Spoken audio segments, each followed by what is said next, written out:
Welcome to What Would Sabrina Say? I'm Sabrina Dong, and I'm excited you're joining me today. In this podcast, I dive into mental health topics on relationships and overall well-being. With over 20 years of experience as a licensed clinical social worker, I share insights and invite expert guests who are passionate about making a positive difference. I started this podcast because I was frustrated with the often misleading or recycled information in social media involving self-help and the mental health field.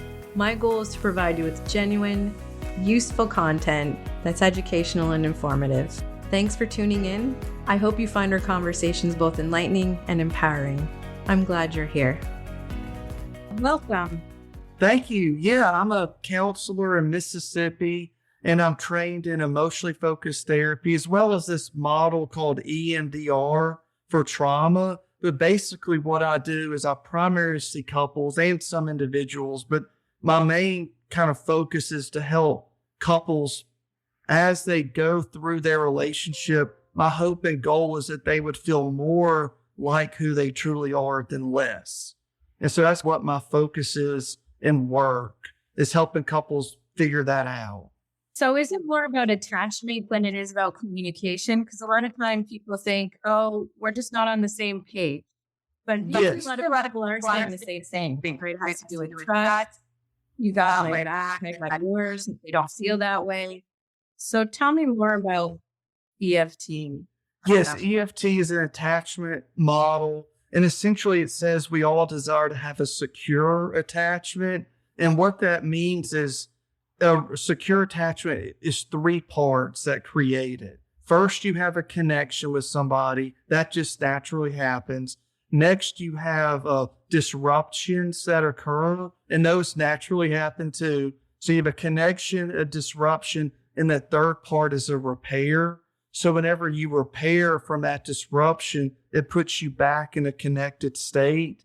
And over the lifespan of that relationship, the more you repair, that's what creates a secure attachment.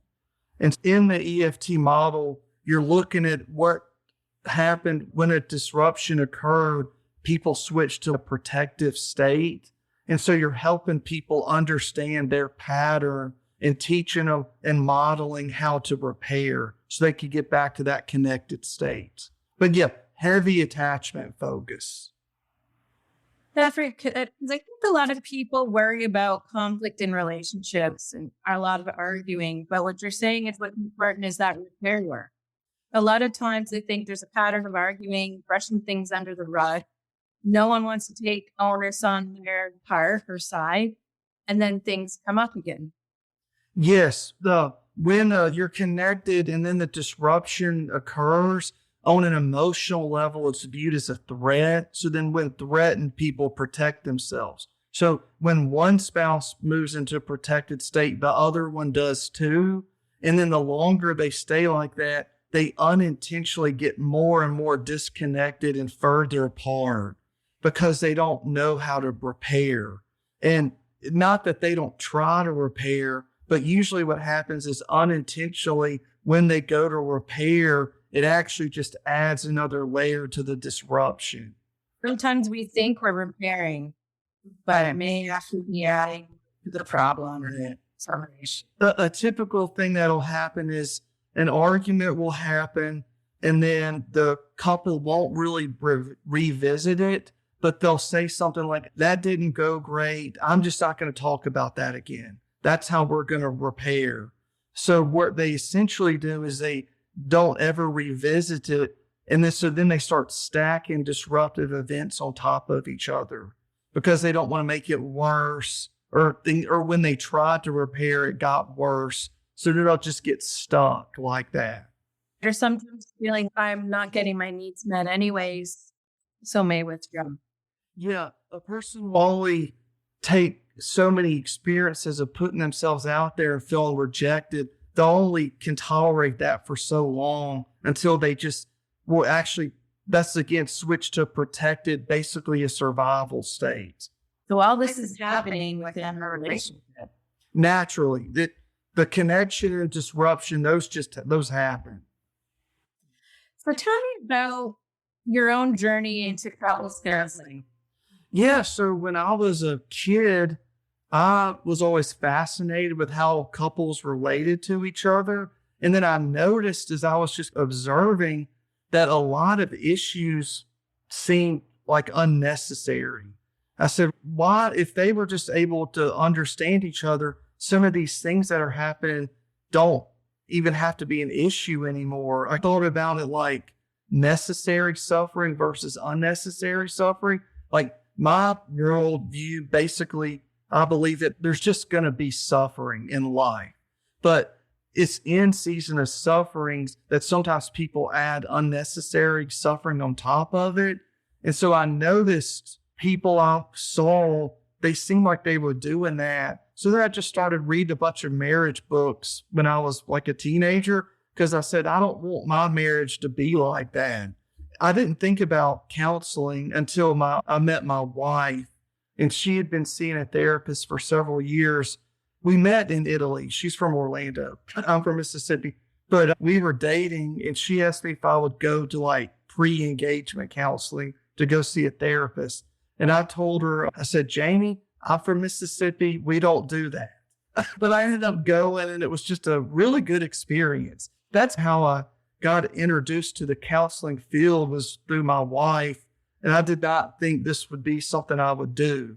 That's great to hear. Is there any other highlights you'd like to share with your journey about nothing? You're like others? Yeah, things that have surprised me on this journey. So had my mindset on what my life was going to be like. And then I had this experience with my wife and the therapist that we saw, and it shifted the way I started to notice, wait a second, this might be an avenue to help people who are unnecessarily stuck in these patterns that they don't know how to get out of. This could be a way to actually do that. So then that's what propelled me into this field. It felt, again, that question of, I would ask myself, the more I'm doing this, do I feel more or less like myself? And the more I explored or got into this field, the more I felt like who I was supposed to be. So that's led me to different trainings, like in the EFT or the EMDR or the Gottman method. I've done that, but just learning and experimenting as I go. It's just been really fun. That sounds like a really great experience that you had personally from counseling, that it helped to connect even further at some point. Yeah. And learn more about you. I think there are too many tools out there that maybe help prepare us for marriage, right? Sometimes faith-based, I know I went through my own courses, but I think otherwise people don't think about what happens after the wedding or after moving in together. And I think counseling is a great way to help go a bit deeper and notice patterns and how to really support each other. Yes, I totally agree. And even the EFT model that I really like, it's not really a problem-solving model. It essentially says you help a couple get back in a connected state. And when they're back in a connected state, they're their own best problem solvers. And sometimes when you give tools too quick, you actually add on to the disruption they're already in. So that's another thing that I really like about this model. So there's layers and steps. And so if you get too ahead, it will actually make things that worse. Yes. That's a really great model. When would couples want to seek therapy? When would they want to see you? When they want to versus when they do or when they should. It all varies. Usually they come after they've been stuck in a disruptive event for a long time. They would benefit from coming sooner because these patterns that get developed, it can end up leaving them feel like they're both the bad guy. But the sooner you come and you learn that the pattern that you're developing is actually the bad guy, that it actually empowers the couple to attack that pattern together. Couples should, in my opinion, come sooner. And this is just what my wife and I did. Our first year of marriage, we did a monthly session for the first 3 or 4 months. And since then, for the last 13 years, we call it like our marriage tune-up, or we go to our marriage therapist once a year to have like you have your physical exam, our checkup. So we do that once a year just to see if we might be missing something.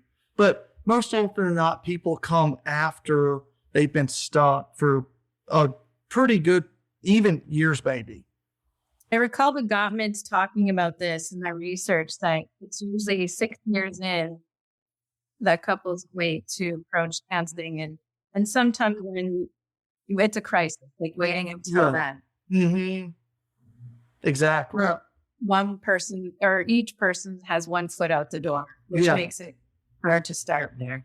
Yeah, because the Gottmans, they have those 4 horsemen, and that they say the one contempt, once that sets in, it's a huge indicator that the marriage isn't going to make it. And unfortunately, sometimes couples will let things fester, or now they both have contempt towards each other. Animosity grows or resentment.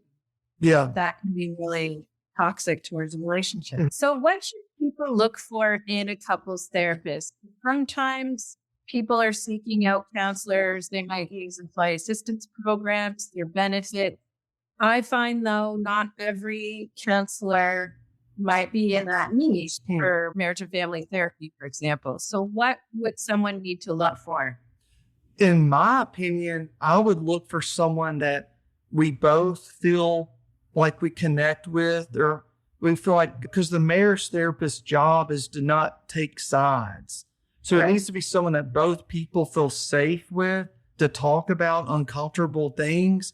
And I would look for someone who's clearly going to let you know what their approach is on the onset, so you know what the expectation is. Because even in this EFT model, you interrupt a lot because you're trying to prevent that negative pattern from playing out in your office. So it's important for me to let couples know, I'm going to be interrupting you. This is the reason behind this. So someone that you feel like gets what you're struggling with or working on, but also is able to articulate why they're doing what they're doing. There are things I would look for. It's not you necessarily not hearing anyone out or not giving them the space to talk, but understanding that pattern is playing out. And it's not really helpful for a therapist to play referee. Yes, it's more than just like a referee. I totally agree. So can we talk about maybe what couples therapy is not? It's not mediation. Sometimes someone wants to go to say, I want someone just to say I'm right. Mm-hmm. Yes. Or to say what I'm doing is okay. It's not about that type of validation. Yes, you're validating not necessarily what people are doing, but like you said earlier, you're validating their needs. They need to feel heard, respected, understood, safe. And so you're validating both people, and you're teaching, initially the validation might be coming through the therapist, but you're teaching them to start doing that for each other as they're both sharing their stories. So it's not just giving a bunch of homework, telling them to do these things, especially not if they're not in a connected state. It's basically you're joining with them where they're at, but you have the perspective of what it takes to get back into repair. Basically, you're teaching them how to repair themselves. So you're creating that safe space to teach how to repair so that can be replicated after in a relationship. Yes, because as a couple is experiencing that, what that feels like, then in the disruptions outside of the sessions, that now they have what you could call like an emotional corrective experience where they know, oh, wait, this is what this is. This means we're slipping into our negative cycle or our pattern. We had that experience in the counseling session where now we know what he really needs right now is to know that I understand where he's coming from. And she needs to know that she's safe. And it's important. That's what I focus on, not the context or whatever. So it's not mediation, a referee. Sometimes counseling can help couples who maybe decide to part ways to work more amicably too. So it's not at a state of repair. It can help in different ways, right? Yes, it's again, my focus is no matter what a couple or an individual decides to do, my job is to help them make that decision in a connected state. So if they decide to divorce or do whatever they do, I'm working with them to help them be connected with themselves and, if possible, with their partner.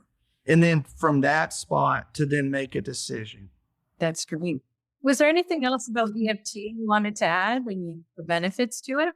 I'm very partial to it, but I just feel like it just makes a lot of sense in regards to what people truly need, not necessarily what they say they need, but what people truly need. But it's also a very exposing model because in the session, the therapist is essentially exposing a person to their pain. So someone will say something, this and this happened, and that was really scary. And then the therapist, you catch it, you let yourself temporarily feel what that would feel like, and then you send it back. That must have been so overwhelming. All you wanted was for it to be heard. And when your husband turned and walked away from you, it left you so scared and you were isolated. And it was like your world got flipped upside down.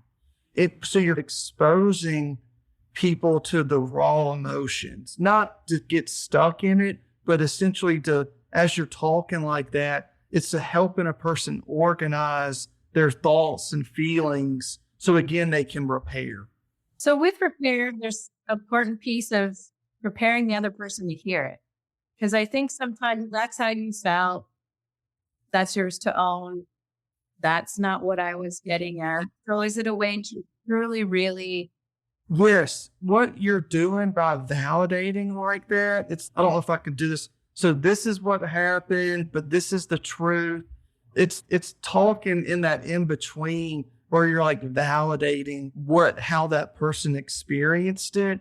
And then as you're speaking and validating a person like that, you're essentially helping them get their perspective back, where it kind of softens them to where then the other person can share, when this happened, this is what it was like for me. I felt like whatever. And then that person then does it back and you go back and forth. Does that make sense? So you're let guard down. Or that protect. You can only repair in an unprotected state. So there's two states in the EFT world. There might be more, but there's your protections that you developed in order to survive disruptive events that never got repaired. And then underneath those protections are your longings for the love connection. So as a person is being validated in a safe place, it allows them to, like you said, let their guard down to where they're able to speak more from their longings instead of their protections. That's great. And I just wanted to ask you, as a couples therapist, what might be helpful for newlyweds to know, or for couples who are newly moving into? It's helpful to know that disruptive events are going to occur. We all have past events that haven't fully been repaired. And when past events don't get repaired, which is just the reality of life, that means you developed a way to protect yourself. And so unintentionally, you are going to bring that into your marriage, and it's going to play out in some form or fashion. So it's important to realize that's going to happen. That's not a bad thing, though. It's an opportunity as you and your wife revisit and work to repair what happened for y'all to grow closer together through that conflict. So I don't view conflict as a bad thing. I view it as an opportunity for these two people who love and care about each other to grow closer to one another. And I remember Sue Johnson talked about that. It's a dance. So no matter which partner, you're going to step on each other's toes. Yeah. Oftentimes unintentionally. So that's really helpful, because I think when I think of newlyweds, honeymoon stage should be all roses, and it's like holding up a mirror. Yeah. I was reading a book by this Christian author, I'm not sure, obviously, we've just met, so I'm not sure what your religious orientation is or isn't. So there's this word in the Christian world called sanctification, becoming more like Christ. And so this author said there's the most important human relationship we have in that process of sanctification is our relationship with our spouse, because no one sees us on the day-to-day as much as our husband or wife does. So I think regardless of maybe denominations based, it's about valuing your partner who's showing up and is there for you. Yeah. Right. Yeah, it's your best friend. And that's why when in the couple session, you're really trying to help the couple see that the pattern is the bad guy. We all have responsibility and might need to make some modifications to our behaviors or whatnot. But you first got to pinpoint this pattern as the bad guy, because that pattern is what, as it plays itself out, it doesn't leave people feeling like that's still my best friends. And that's where things get like more disruptive and get worse the longer it stays like that. And so touch more on that pattern, because sometimes it's about hero victim. And we can go back and forth and those go wrong. Yeah. And so in the EFT, the standard one they'll use is like pursuer withdrawer. So whenever a disruption occurs and a person switches into a protective state, the next thing they do in that state is essentially where that pattern's developed. So say my wife and I get in an argument, maybe I do something stupid or something, and that causes a disruption between my wife and I. The next thing I do in that protected state is going to be the start of that negative pattern. I might go towards her like, Jamie, why did you do that? You know, we talked about this. When I go towards her like that, she's going to say, ooh, that doesn't feel safe. I better protect myself. I'm going to try to change the subject. And I'm going to be like, no, we don't change the subject. We got to deal with this right now. She's, ooh, I better leave the room. So you instantly, whatever the first thing you do when the disruption occurs is essentially when that negative pattern starts. And that's what the pattern is. So if someone's shutting down, someone gets defensive. Over spiritualizing, justifying, blaming, all those, or even the four horsemen, the stonewalling, criticism, contempt, defensiveness, like in whatever a person does is essentially in the disruption. It is where the pattern is started. Okay, so that's really helpful to know, to be aware of those patterns. And that's when you're repairing, you're going back and you're revisiting the pattern. But again, the pattern's the bad guy. So in that situation, it'd be like, so if my wife and I were trying to repair back, okay, I'm trying to understand where you're coming from. Can you help me understand what happened when I came at you to talk and it felt like you changed the subject? And she would have to say, or help me understand, hey, when you approached me like that, I didn't feel safe.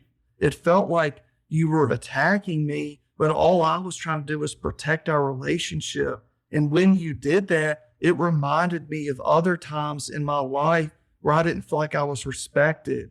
And all I could do in that moment was to get out of the room. And then she would need to hear me say, that makes total sense. Like I was in a frustrated state. And though I wasn't really mad at you directly, I spoke in a way that was sharp. So it makes sense why you would feel like you had to get out of there because you didn't want to make things worse. And then vice versa. Where that pattern is, where it's coming from, the behaviors there. Yeah, you're wanting to plot. These are fake. My kid got me these gamer tags. I keep seeing them. Oh, those aren't real.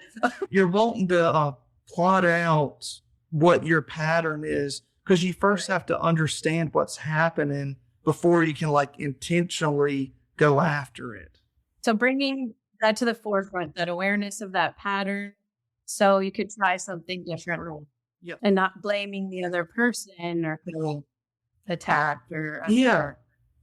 And you're trying to, for me, it's important that even though it's uncomfortable to talk about stuff like that, is the enjoyment factor too of this couple is willing to come have these uncomfortable conversations, and they're doing it because they don't want to lose that enjoyment factor of each other. And the longer you stay in this pattern, it just takes that away from you. So you're also wanting to bring in and remind, like, y'all enjoy each other. Y'all are two very interesting people, but the longer you're stuck like this, it's making you more and more less interesting. Let's get rid of that. Well, exactly. And see again why those protective factors are there. Yeah, because they serve a purpose, and it's not wrong or bad to protect yourself. So you're also trying to understand that element as well. This protection helped you survive some difficult moments in your life. There's also a part of honoring that as well. But you're trying to talk through that, like, this did serve me well. This did help me survive. But also, I'm wondering if it might not be serving that same purpose now. And you're helping a person in a way grieve it as they try to find a way in their new context that fits better. Does that make sense? Yes, definitely. Makes me want to go take a EFT and then eat. And take a drink. What are some typical issues that couples go to counseling for? So if there is some conflict and noticing that there's some stuckness, right? So there is no pattern. Anything else that couples can benefit or attend counseling for? I take a real preventative approach, like my wife and I personally done. I view everybody could benefit just from going to talk to somebody, because then you're getting because we all have blind spots, and you can have a blind spot as a couple too. I think it could be any issue, because the pattern that gets developed, it really doesn't matter what the issue is, because they play out the same kind of ways. But most people say on their intake forms, they're coming because they're having communication issues. That's pretty much what is said. And what do you find is the key to a healthy marriage? A willingness to repair. I think if both people are willing to repair, and if that reparative conversation doesn't go great, if they're willing to come back to it and explore it and talk about it, I think that is the essential key, is there are both people willing to have these conversations that aren't easy. Because they're not easy because people don't freely let their protections down, because it's what helped them survive. So if I want to know, and for my own marriage, is, are we willing to sort this messy stuff out together? So it's a matter of having a partner who's willing to do that work with you. Because it's scary to let your guard down. And if both people are willing to do that, to let their guards down, when literally your body and mind and emotions will tell you don't do that. Again, because it's the way you survive. But when both people are willing to let their guard down like that, I get to experience seeing couples, and in my own marriage, the most beautiful things happen. It's so healing when a couple does that. And that's where, for me, it's, wow, this is one of the most privileged things I get to witness, is when two people let their guards down and they have this beautiful healing conversation. It's hard to put into words what a wonderful experience that is. When you're present to witness that connection. Yeah. Mm-hmm. Mm-hmm. Great. So many people nowadays find it difficult to juggle work, family life, and find that balance, right? I think sometimes that's another issue that couples are coming to counseling for, is that imbalance, or someone's feeling it's been one-sided. So what would be good to know there, or how could counseling help there? That's a couple thoughts on that. Essentially, people go wherever the validation is. If I'm not getting validation, or things aren't going great in my marriage, I'm going to go somewhere to get some validation. And typically you go to your job or your sport or your hobby or whatever. People they're going to gravitate to wherever they get the validation. Also in that work, family, anytime there's like conflict between two values, it's telling you again that there's a value conflict going on. And people are going to go wherever they're getting the most validation. That doesn't mean it's best to do that. The way I think about values is in two categories. There's like your sustainable values, things that can't easily be taken from you. And then there's your unsustainable values that are still good, but you don't want to make the bulk of your decisions based off of it. So if I put work in my sustainable category and family under it, and you say that based on what you're doing. So I would ask myself, can my job be easily taken from me? There could be a snowstorm, which there's been 2 years in a row here where I couldn't go to work for a week and I don't get paid when I don't work.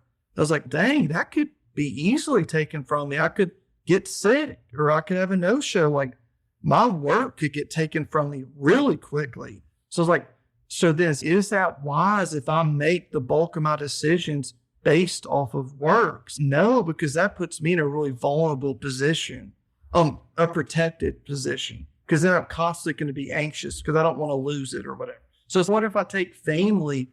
Would I regret if that was taken from me? It's not easily taken from me, but heaven forbid if I were to lose my family, I wouldn't regret having them be in my top category. So then once you know what your sustainable values are, essentially 6 or 7 times out of 10, you just want to make your decisions out of that category. That's the way I think about that. Right. So it's about values, understanding understanding what they are. Sorry, what? Sustainable. Sorry, we're living within the disconnect. It's about understanding what your values are.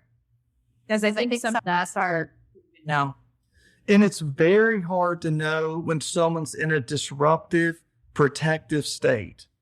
Because that when you're in that state, it's hard to see clearly, because whenever you're guarded up like that, you've also blocked yourself from other parts of yourself. If that might sound like a weird way to say it. So it's hard to have clarity on what your values are when you're in a guarded up state, because you're essentially cut off from yourself. from maybe what you're feeling, Mm-hmm. life priority. If you're worried about your job, then you can't also be worried about your family at the same time. Yes, it's very hard. It's very hard. And that's why even with for me, like putting family above my work, like there are times, like maybe 3 times out of 10 where I do have to choose work over my family. But when I do, it doesn't affect or harm my family. Versus if 7 times out of 10 I chose work over my family, then my kid's going to be like, Dad, you weren't at my soccer game. Or, I was there a week ago. They'll say, but Dad, you're never there. But if I flip it, where 6 or 7 times I am there, the few times I'm not, it doesn't hit them as hard. Makes sense. So it's having that awareness. It's hard to have that awareness, again, in a protected state. Because you're essentially, a person protects themselves when something feels threatened. And so when people feel threatened, they lose their creativity and their ability to slow down and really process what's happening. And be able to focus. Yes. Mm-hmm. They get really reactionary. They meaning like me too. Yeah, I mean, we're all human, and we can't balance it always the same way. No. But if you're noticing one area is feeling neglected, but if your son's, hey, Dad, over here, right? And that's the beauty of relationships. And that's why I love couples therapy. And I do individual therapy as well. But in couples therapy, you get that feedback of, hey, I noticed you seemed upset the other day.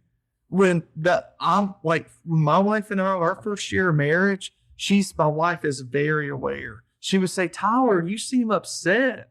I'd be like, no, I'm not upset. And then 3 days later, I'd be like, Jamie, you're right. I was upset. She would know it 3 days before I would. And that was a godsend for me to help me start noticing and being more aware of myself.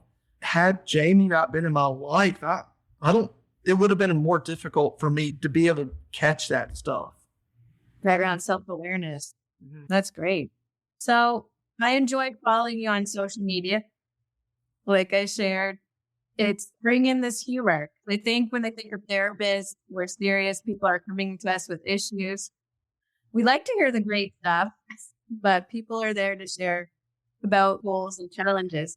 So tell me about your style of social media, the message that you'd like to get across. I'm not a big fan of social media and had actually been off it basically since my wife and I got married, but I saw the pesky thing and decided to take it just to push myself out of my comfort zone. But essentially what I'm doing or trying to do is just being myself and posting videos or thoughts that I hope would be helpful and normalizing the issues that we all face. But also I'm hoping to do it in a way that communicates like there's ways to work through this stuff. Like it's going to happen, but there are things that you can do to have a life-giving relationship with yourself, with others, with whatever your religious orientation may or may not be. But I want to just model like you can have an enjoyable, fulfilling life, even despite difficulties that are going to get thrown at you. That's great. Would you have any resource recommendations for couple one? The Sue Johnson's book, Created for Connection, I just think is excellent. Excellent book. That's my favorite one. The Gottman books are really good. The trainings for a therapist, if a therapist is listening to it, I did all the Gottman trainings. It's just like that. But yeah, but the Sue Johnson stuff, I know they've collaborated some, at least I think they have. But the Sue Johnson stuff is super practical. It gives you really good tips and models for having these, they call it like ARE conversations. She says in every interaction, you're asking 3 questions. Is this person accessible, responsive, and engaged? And she has a good questionnaire that if you go through that, it gives you really good feedback on some possible blind spots. But anyway, that book would be my go-to resource. Yes, I have her Hold Me Tight books. There's lots of great resources. I hadn't said that she recently passed, but yeah, obviously, Created for Connection she co-wrote that with a Christian, but it's the same as Hold Me Tight, but it's just slightly modified. So yeah, Hold Me Tight is her work. So I get those two confused. Yeah, he's co-writing it. It's still like modern. So if anyone wants to connect with you to learn more, Tyler, about your counseling sessions you offer, what's a way that they can reach you? So I just licensed in Mississippi. I'm not I don't do virtual sessions. So they would have to drive to Oxford, Mississippi. But you can look up that little Instagram page. I think it's like Tyler Stacy _counseling. That they have that. But yeah, you would have to physically be here. And not a lot of people want to come to Mississippi, though it is a wonderful place. That's good to know. Or they could follow you and enjoy your reels. Because I think they're helpful for sure. It's not counseling, but yeah, some really great advice. I appreciate you saying that. You're welcome. Yes, thank you for joining me today. If folks are more interested in learning more about you, we're going to do an episode that's focusing on faith-based types of counseling. Thanks for joining today. Appreciate it.